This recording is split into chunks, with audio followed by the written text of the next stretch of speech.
গ্রামের শেষ প্রান্তে একটি পুরনো পুকুর, চারপাশে ঝোপঝাড়, শ্যাওলা ধরা জল, আর সন্ধ্যা নামলেই সেখানে কেউ থাকে না। লোকজন বলে ওই পুকুরে সন্ধ্যার পর জলে তাকালে নিজের মুখ দেখা যায় না, অন্য কিছু দেখা যায়। সেই পুকুরের ধারে একা থাকে মালতী। কেউ জানে না সে কোথা থেকে এসেছে, কেউ জানে না তার বয়স কত, শুধু জানে সে রাতে পুকুরে জলের সঙ্গে কথা বলে। তো চলুন বন্ধুরা, আমরা এখন গল্পটি শুরু করি।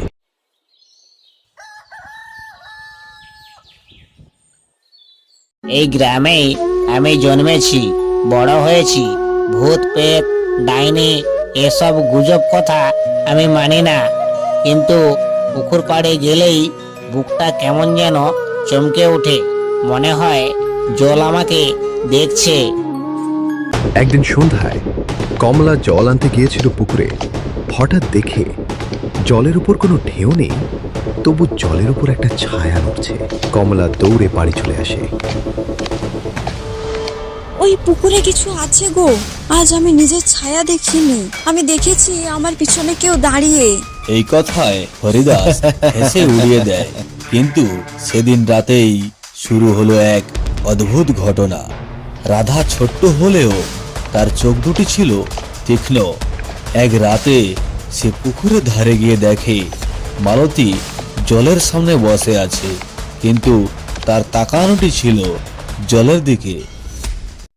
আমি ভয় পাই না, কিন্তু সেদিন আমি বুঝেছিলাম উনি পুরো মানুষও না, পুরো ডাইনিও না। উনি যেন কিছু একটা আটকাতে চাইছে, সেটা পুরোপুরি বাইরে আসতে চাইছে। পুকুরের ভিতর যা আছে সেটা আসতে চাইছে।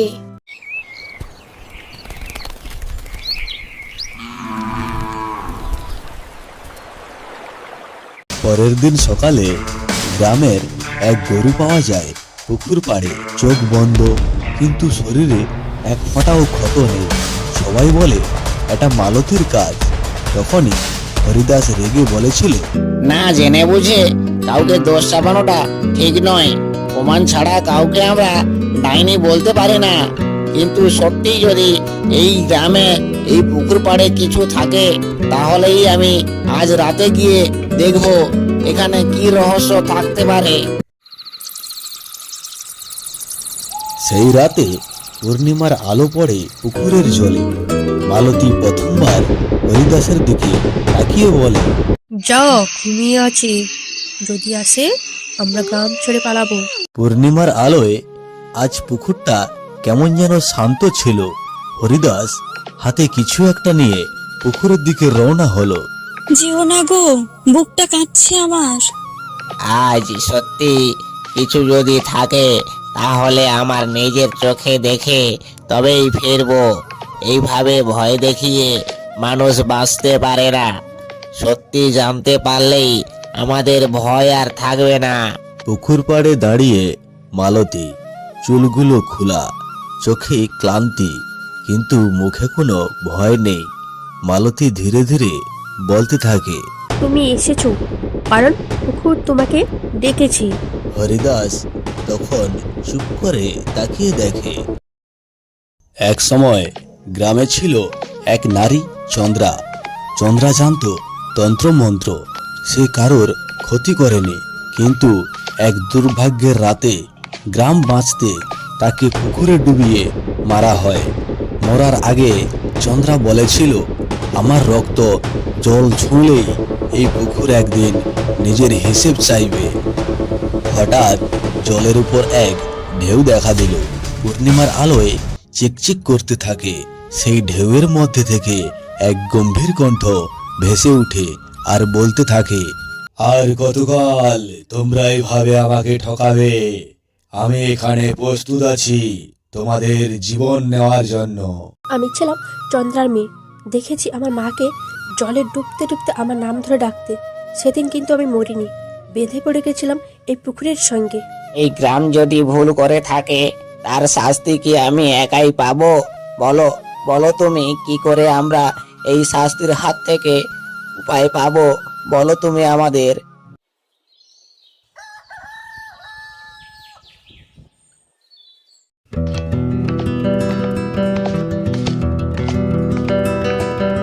এইভাবে কেটে যায় কয়েকটা দিন। কিছুদিন পর গ্রামের মুড়ল নন্দদুলাল ঘোষ, তিনি মৃত অবস্থায় পড়ে আছে ওই পুকুরের পাড়ে। চোখে মুখে যেন ভয়ানক ছায়া। এই অবস্থায় তিনি গ্রামের লোকজনকে বলতে থাকে, আমাকে ডাইনি মেরেছে। এই পুকুরে দীর্ঘদিনে তার হিসেব নিচ্ছে। তোমরাও কেউ বাঁচবে না। এই পুকুর পাড়ে যারাই আসবে তারা এই ডাইনির হাতে মারা পড়বে। রক্ষা পাবে না আমাদের গ্রাম। কাউকে ছাড়বে না এই ডাইনি, কাউকে না।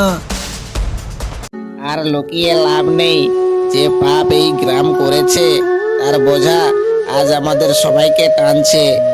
একে ওই দিন রাতে চন্দ্রাকে ডুবিয়ে মেরেছিলে পুকুরে, তারা সবাই নাম বলো, না হলে তোমাদেরই জন্য আজ আমরা পুরো গ্রামবাসী বিপদে পড়ে যাব।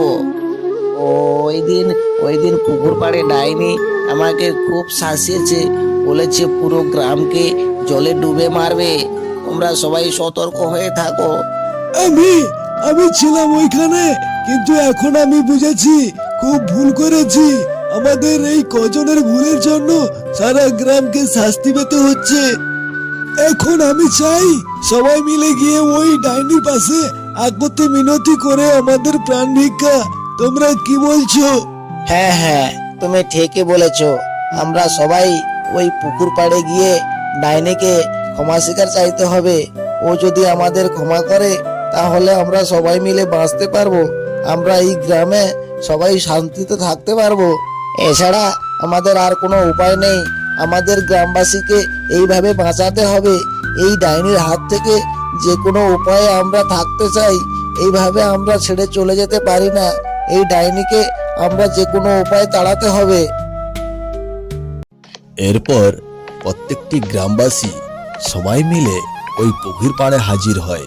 সেখানে ডাইনির কাছে নিজেদের জীবন ভিক্ষা চাইল, কিন্তু ডাইনি কোনো কথা না শুনে বলতে লাগে, আমার মাকে মারার সময় কেউ হাত কাঁপায়নি। আজ সত্য বললেও জল ভুলে যাবে না, কারণ জলের মনে রক্তের স্মৃতি থাকে। আর মৃত্যু নয়। বলো, কি করলে তুমি অভিশাপ থামাবে? আজ পুরো গ্রামবাসী তোমার পাশে এসে প্রাণ ভিক্ষা চাইছে। এর থেকে আর বড় কিছু হয় না। তুমি আমাদের ক্ষমা করে দাও। আমরা অনেক ভুল করেছি। আমরা জানতাম না এত কিছু হয়ে যাবে। তুমি আমাদের ক্ষমা করে আমাদের গ্রামবাসীকে বাঁচাও। আমাদের গ্রামবাসীকে রক্ষা করো তুমি। এরপর গ্রামবাসীর আকুতি মিনতিতে ডাইনি কিছু না বলে সেখান থেকে অদৃশ্য হয়ে গ্রামকে মুক্তি দিল। হ্যালো আমার ছোট্টখাট্ট কার্টুন প্রেসী বন্ধুরা, আমাদের এই গল্পটিকে সম্পূর্ণ দেখার জন্য অসংখ্য অসংখ্য ধন্যবাদ। এবং গল্পটি যদি ভালো লেগে থাকে লাইক, কমেন্ট, শেয়ার ও সাবস্ক্রাইব করে দিও। আমাদের খুব সুন্দর একখানা গল্প আপনাদের সামনে আসতে চলেছে। ততক্ষণে এসএমপি কার্টুনের সঙ্গে থেকো, পাশে থেকো। ধন্যবাদ।